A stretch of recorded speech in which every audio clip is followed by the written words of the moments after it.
What's up, everybody? Go. All right, so as I'm going to be reading today, I want you to be thinking about a connection that you make to the story. What does this story make you think about? Even what does it make you feel? Um, I love the fact that you guys are able to sit at home and just be comfortable and read, but I want you to be thinking about the text. What can we take away? What can I learn from our main character?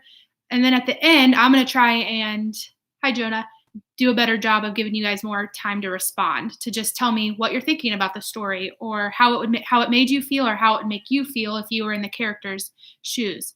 Does that make sense? All right. All right, here we go. So chapter 4 of Out of My Mind. Doctors. Where do I start?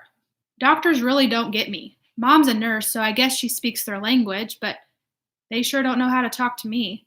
I've seen dozens of doctors in my life who all try to analyze me and figure me out.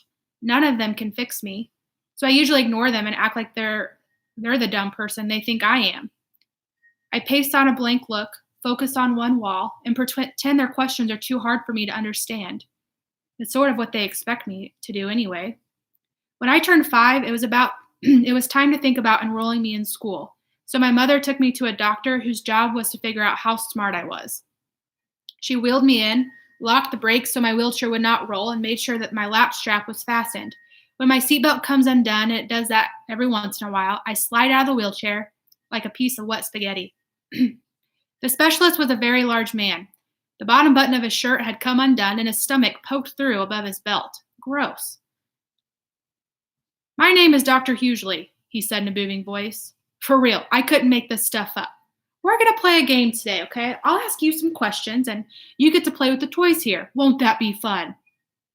I knew it was going to be a long, long hour. He brought out a stack of well-used, hopefully not lead-tainted wood blocks, then leaned in so close to me I could see the pores in his face. Gross. Can you stack these according to size? He said loudly and slowly, as if I was hard of hearing and really stupid. But who was being stupid? Didn't he know I could grab the Didn't he know I couldn't grab the blocks? Of course I knew which block was bigger than the other, but I couldn't stack them if he paid me money.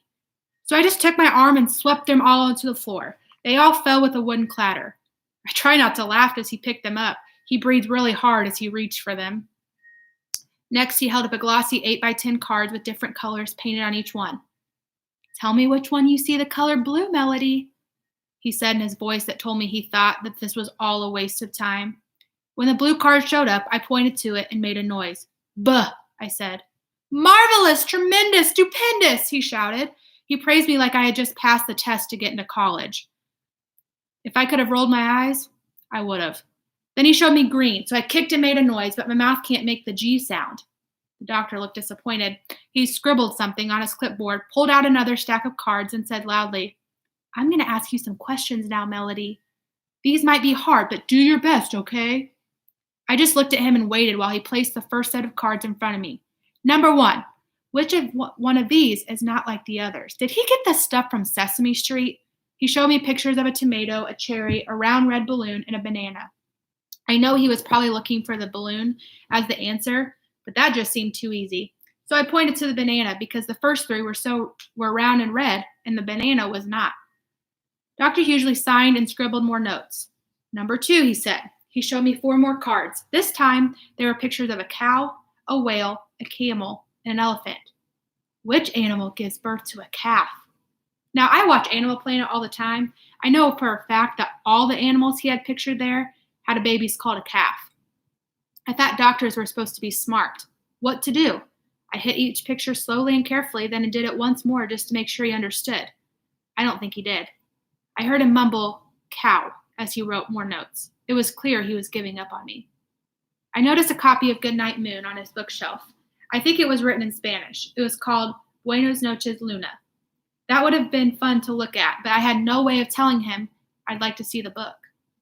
After watching Sesame Street and Dora the Explorer a million times and sitting for hours watching the Spanish channels, I could understand quite a bit of Spanish. It was spoken slowly, if it was spoken slowly enough. I knew at least enough words to read the title of that book. He never thought to ask me about that, of course. I knew the words and melodies of hundreds of songs, a symphony exploding inside my head with no one to hear it but me. But he never asked me about music. I knew all the colors and shapes and animals that children my age were supposed to know, plus lots more. In my head, I could count to 1,000, forward and backward. I could identify hundreds of words on sight. But all of that was stuck inside. Dr. Hughley, even though he had been to college for like a million years, would never be smart enough to see inside of me. So I put on my handicap face and I took my mind back to last summer when Mom and I went to the zoo. I really liked the elephants, but talk about stink. Actually, Dr. Hughley sort of reminded me of one of them. My mom and the doctor had no idea why I was smiling as we rolled into the waiting room while he wrote up his evaluation of me. It didn't take long. I'm always amazed at how adults assume I can't hear.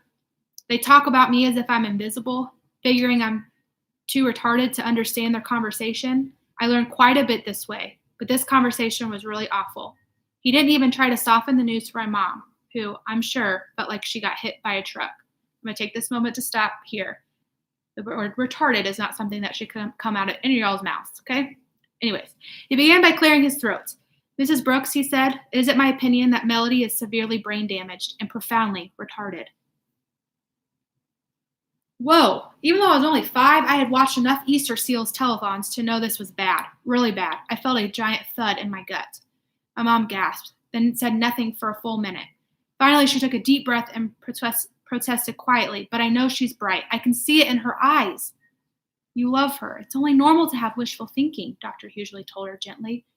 No, she has a spark. More than that, a flame of real intelligence. I just know it, my mother insisted, sounding a little stronger. It takes time to accept the limitations of a beloved child. She has CP, Miss Brooks. I know the name of her condition, doctor, my mother said with ice in her voice, but a person is so much more than the name on a diagnosis on a chart.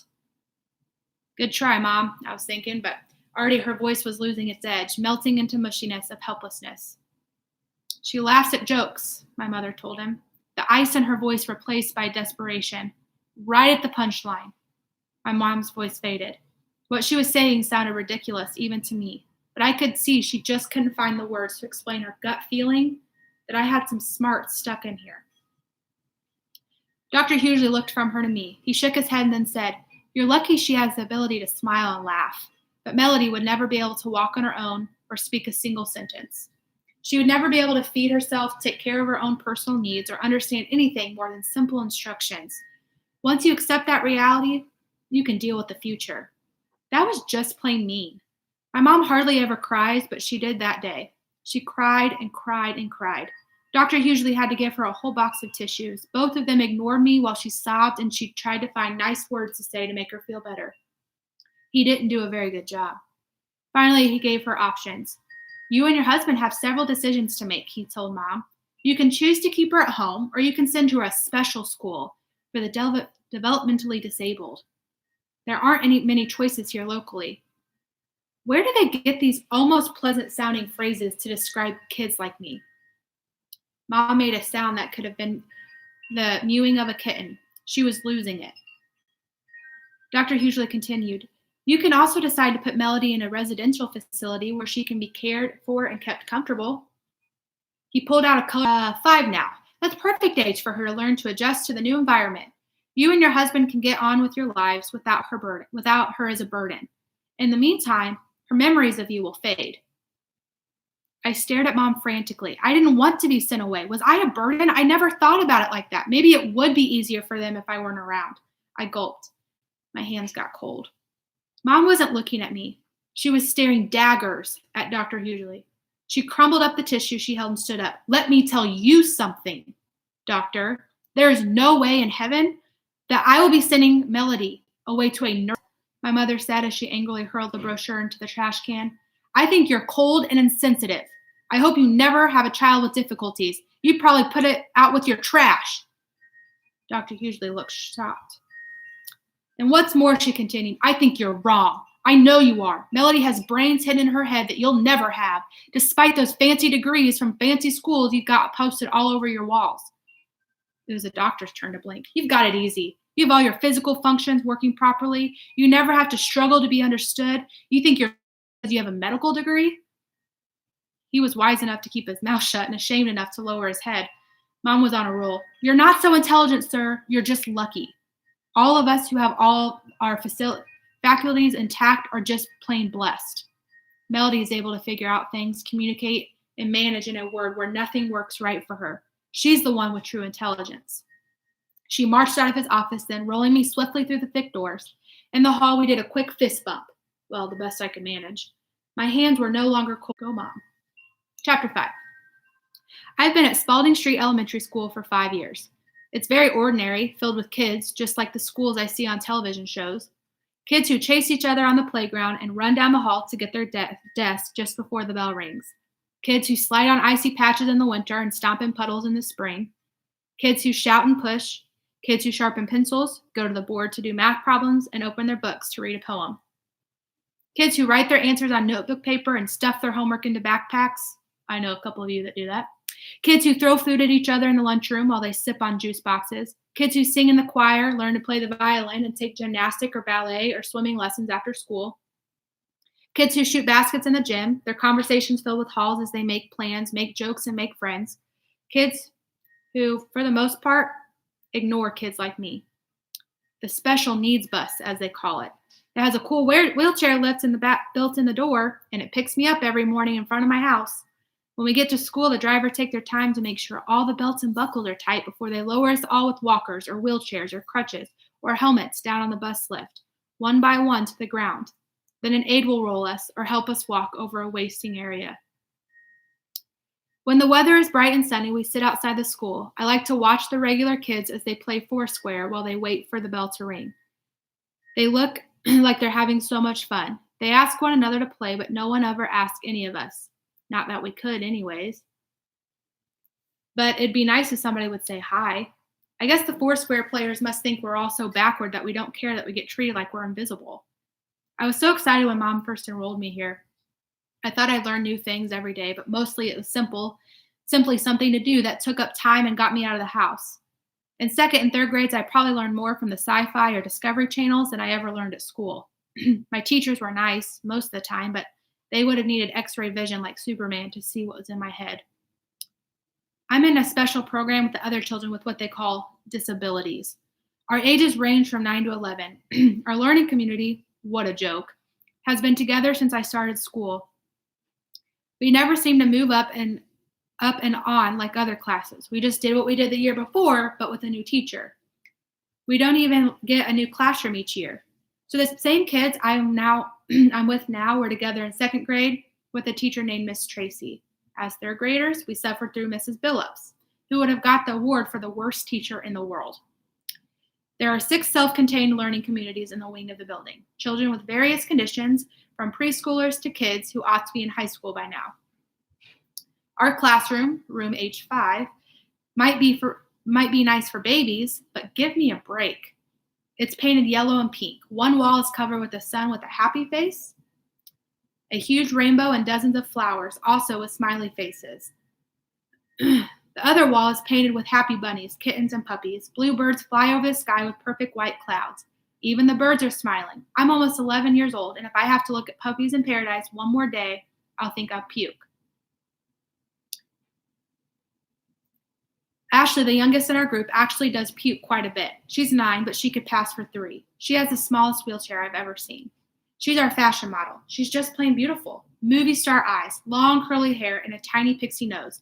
She looks like a doll that you see in a box on a shelf, except she's prettier. Her mother dresses her in perfectly matching outfit every day. If she has on a pink shirt, she wears pink slacks, pink socks, and 2 tiny pink bows in her hair. Even her little fingernails have been done to match. When we do what the teacher and therapists call group activities, it's hard for Ashley to participate. Her body is really stiff, and it's tough for her to reach out or grab hold of anything. Every Christmas, they make the kids in H5 decorate a stupid 6-foot styrofoam snowman. I don't know what the children in the regular classrooms get to do, but I know it's close to the holiday time with whatever teacher we have that pulls this thing out of a closet. Mrs. Hyatt, the kindergarten teacher, loved that messed up snowman, just 3 huge balls of yellowing styrofoam stuck together with pins and pipes. Let's decorate, children, she said in her squeaky and annoying voice. We're going to play decorations with Velcro or toothpicks or glue, whatever works, on Sydney, our H-fied holiday snowman. I don't know how old the snowman was at that point, but poor Sydney could not stand up straight. It leaned like a drunk who needed a wall to hold it up. Miss Hyatt gave green snowflakes. Green? We were the dumb kids. I guess we were supposed to care. Brown garland, stars and in purple and pink. Do you like the snowman, Ashley? Miss Hyatt asked her. It's almost impossible for Ashley to communicate because her body is so tight. Her talking board has just 2 words on it, yes and no. She turned her head slightly to the left of her no. I bet she wished she could knock down the thing. Compared to Ashley, Carl is huge. Even though he's just 9, he's got a special wheelchair that's extra wide, and it takes 2 aides to lift him in and out of it. But he's good with his hands. He can move his own chair, and he can hold a pencil well enough to write his name and grab a snowman. I'm going to see many more pages to the end of the chapter. Okay, we're going to go ahead and stop there. So this would be your time to comment in the chat. What did this part of the reading make you think about? How were you able to connect with the story?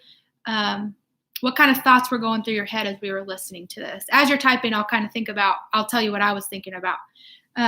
Whenever she was talking about the doctor not seeing her real abilities, makes me think about as a teacher, and if there's any students that I'm not seeing their real abilities. I know sometimes it's hard to get what's in our head out.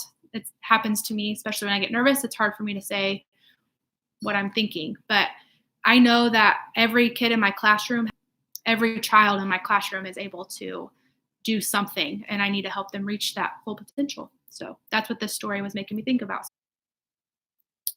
Maite, nervous and frustrated. Yeah. I think what's really awesome about this book is we get a perspective from someone that does have disabilities.